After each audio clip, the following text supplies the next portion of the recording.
उसने मुझसे बोला गया था कि वो 3 महीने में वापस आएगा, मगर अभी तक कुछ हुआ ही नहीं। इस वक्त उसका क्वेश्चन ये नहीं था कि वो वापस आएगा या नहीं। उसका क्वेश्चन ये था, क्या टैरो ने गलत जवाब दिया? क्या टैरो पे भरोसा किया जा सकता है? और ऑनेस्टली ये हो सकता है, लेकिन स्टोरी में और भी बहुत सी चीजें हैं वो हम मिस कर रहे हैं। जिस समय टैरो रीडिंग हुई थी उस समय की सिचुएशन क्या थी, और टैरो रीडिंग के बाद क्या क्या चेंजेस हुए, और यहीं से टैरो की बहुत ही इंटरेस्टिंग पार्ट स्टार्ट होता है। एक्चुअल में टैरो ने बताया क्या था। जय राधे कृष्ण, मैं आचार्य हरली। आज जिस टॉपिक के बारे में मैं बात कर रही हूँ वो ये है, क्या टैरो गलत है?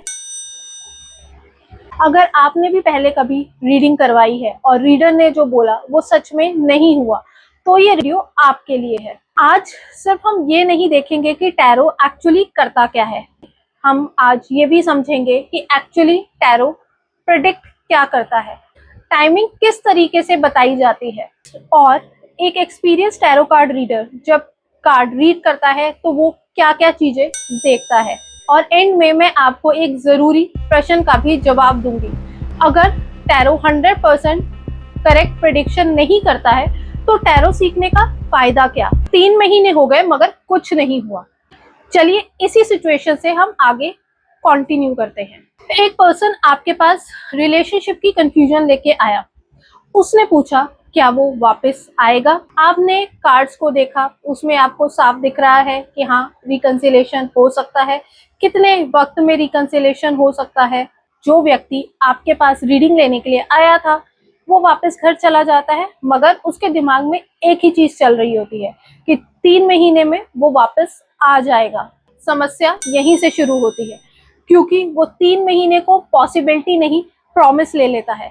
और एक चीज जो वो व्यक्ति भूल जाता है कि रीडिंग के बाद भी लाइफ चलती रहती है।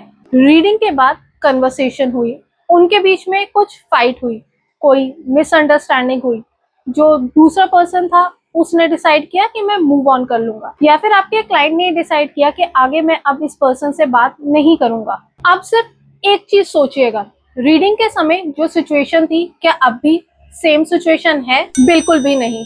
तो जो पॉसिबिलिटी रीडिंग के बाद थी उसके बाद का सर्कमस्टांसेस और डिसीजन उस चीज को इन्फ्लुएंस कर सकता है। रीडिंग स्टोरी के एक मूवमेंट को देखती है, मगर लाइफ की स्टोरी तो रीडिंग के बाद भी चलती रहती है। आपको पता है यहीं पे फ्री विल अपना काम करती है।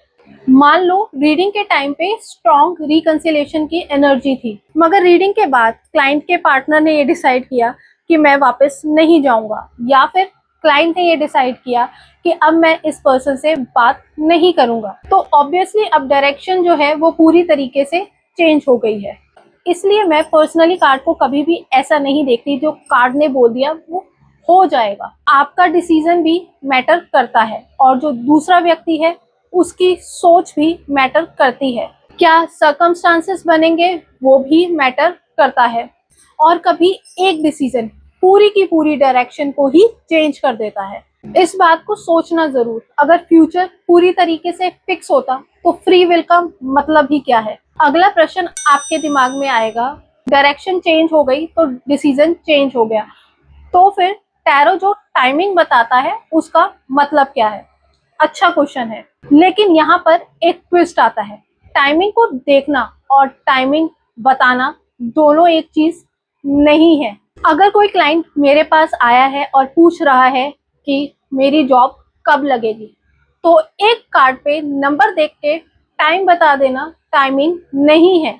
मुझे उसकी सिचुएशन देखनी पड़ेगी, मुझे देश, काल, पात्र ये तीनों चीज का ध्यान देना पड़ेगा। उसके आसपास रीडिंग के समय जो कार्ड निकले हैं वो क्या इंडिकेशन दे रहे हैं, और टाइमिंग किस इवेंट को रेफर कर रही है, मुझे इस चीज के ऊपर भी ध्यान देना पड़ेगा। सिर्फ कार्ड पे आए नंबर को देखकर ये बोल देना कि ये चीज 2 दिन में या फिर 2 महीने में हो जाएगी, बिल्कुल भी ठीक नहीं है। इस बात को आपको समझना पड़ेगा। कोई चीज कब होगी इसका सही आंसर तभी निकलेगा जब आप क्या होगा वो ठीक से रीड कर पाओगे। तो आप सोचोगे फिर टैरो में टाइमिंग का कैसे पता चलता है। चलिए अब हम बात करते हैं कि एक्चुअली रीडिंग स्टार्ट कहाँ से होती है। सपोज कीजिए एक क्लाइंट आपके पास आया और उसने पूछा क्या वो वापस आएगा। जब आपने टैरो स्प्रेड किया तो उसमें मूवमेंट का इंडिकेशन आ रहा है, मगर उसके साथ में एक और कार्ड आया है जो हेजिटेशन दिखा रहा है, और एक कार्ड ट्रांसफॉर्मेशन के क्लोजर की तरफ पॉइंट आउट कर रहा है। अब जिन्होंने टैरो कार्ड अभी अभी शुरू किया है वो ये बोल देंगे कि हाँ वो वापस आएगा, मगर मैं यहाँ रुकूंगी। जानना चाहते हो क्यों? मूवमेंट जो आपने कार्ड्स में देखी है असल में वो किस तरफ इशारा कर रही है? क्या वो मूवमेंट रिलेशनशिप की तरफ इशारा कर रही है या फिर उस व्यक्ति की तरफ कि वो व्यक्ति खुद ही मूव ऑन हो जाएगा?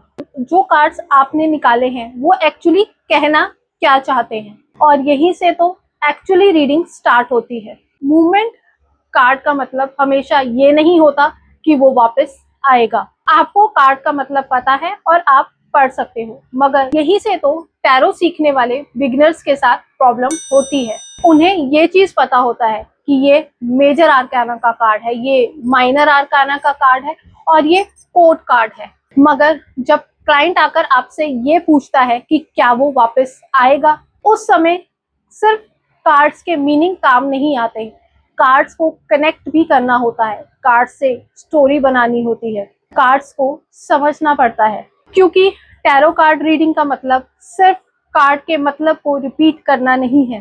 प्रश्न क्या है, कॉन्टेक्स्ट क्या है, कार्ड क्या है, कॉम्बिनेशन क्या है और स्टोरी क्या है। कार्ड्स के मीनिंग रीड करना एक स्किल है, मगर कार्ड्स को कनेक्ट करके स्टोरी को रीड करना ये एक एक्चुअल रीडिंग का स्किल है। और ये स्किल अगर आप सीखना चाहते हैं तो एंड में मैं आपको इसकी इंफॉर्मेशन और डिटेल में दूंगी। चलिए अभी के लिए मैं आपसे सिर्फ एक क्वेश्चन पूछती हूँ, सेम कार्ड मगर डिफरेंट क्वेश्चन, उसे कैसे इंटरप्रिटेट करेंगे? एक व्यक्ति आपके पास आकर पूछता है क्या वो मुझे मिस करता है, और वहीं दूसरा आपसे आकर पूछता है क्या मुझे इस रिलेशनशिप में रहना चाहिए। मगर क्या आपने एक चीज गौर की, कार्ड सेम है, क्वेश्चन अलग है, सिचुएशन अलग है, सराउंडिंग कार्ड्स जो आपने निकाले हैं वो अलग है, तो ऑब्वियसली जो आप बताओगे वो भी तो चेंज होगा ना। इसलिए टैरो को टेक्स्ट बुक की तरह पढ़ना सही नहीं है। जो प्रश्न है और जो कार्ड है उसके बीच में एक्चुअली क्या बात हो रही है उस चीज को समझने की जरूरत है, और ये वही स्किल है जहाँ पे बिगिनर्स को सबसे ज्यादा प्रैक्टिस करने की जरूरत है। इसलिए मैं 5 सितंबर को रात 9 बजे एक फ्री लाइव टैरो वर्कशॉप कर रही हूँ। मैं नहीं चाहती कि वर्कशॉप सिर्फ कार्ड के मीनिंग याद करने तक सीमित रहे, बल्कि हम ये देखेंगे कि प्रश्न क्या है, उसका कॉन्टेक्स्ट क्या है, कार्ड और स्टोरी को एक साथ कैसे कनेक्ट करके हम रीड कर सकते हैं। अगर आप सिर्फ टैरो को रीड करना नहीं बल्कि उसका एक्चुअल मीनिंग रीड करना सीखना चाहते हो तो डीएम करो टैरो, मैं आपको वर्कशॉप की डिटेल शेयर कर दूंगी। तब तक के लिए सिर्फ एक चीज याद रखिएगा, डर से नहीं समझ से। जय राधे कृष्ण।